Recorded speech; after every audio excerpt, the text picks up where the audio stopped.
Spotless record. A brand new tank engine was racing across the island of Sodor. He was very excited, and he didn't want to be late.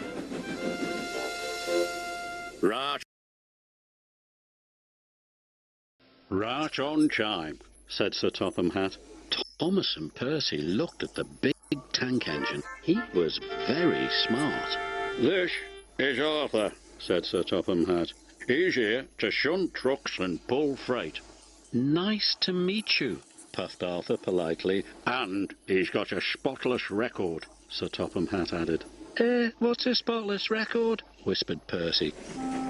It means he's never been naughty or made a mess, replied Thomas. The three engines were soon at work. Thomas and Percy were bumping freight cars. They knew this was naughty, but they were having fun. Join in, Arthur, said Thomas. No, thank you, wished the new engine. He'd never been naughty before. Arthur's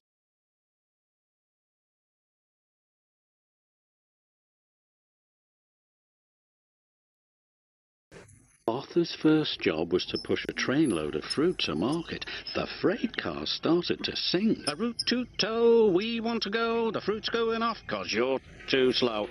How rude, huffed Arthur. This gave Thomas a naughty idea. Sir Topham Hatt doesn't like the freight cars singing, said Thomas. You must stop them. Thank you, said Arthur. I will. Arthur was glad he could keep the freight cars in order. He'll never stop the freight cars from singing, laughed Thomas. Arthur chuffed cheerfully through the countryside. Soon the freight cars started singing again. Chug, chug, chuff, you tug and huff, but you're so rusty you can't even puff. Stop singing, huffed Arthur. Freight cars should do as they are told. The foolish freight cars were cross. If they couldn't sing, they would teach Arthur a lesson instead. We'll show him, they giggled. He can't push us around. Arthur struggled over bridges, and he huffed and puffed through tunnels. He came over the top of a big hill. You can't catch us, laughed the freight cars. Whee! But there was trouble ahead. Duck had stopped at the crossing at the bottom of the hill. Arthur's driver applied the brakes, but it was too late. Squashed fruit flew everywhere.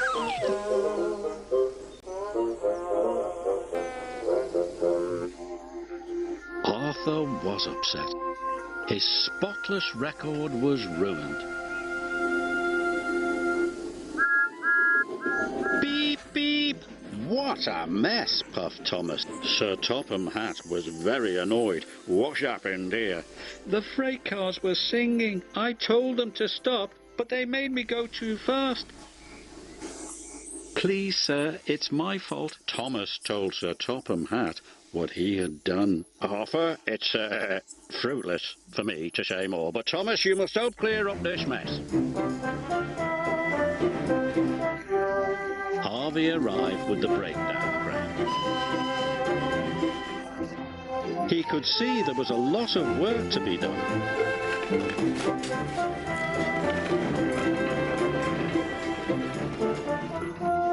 Everyone worked hard, and Thomas took the loaded freight cars away.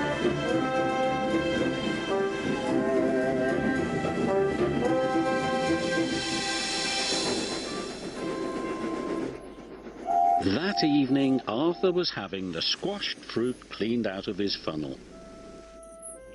"I'm sorry I played a trick on you," said Thomas. "Thanks for owning up to it," replied Arthur. "Maybe spotless records are made to be broken," smiled Thomas. "And then mended again," finished Arthur, "just like friendships."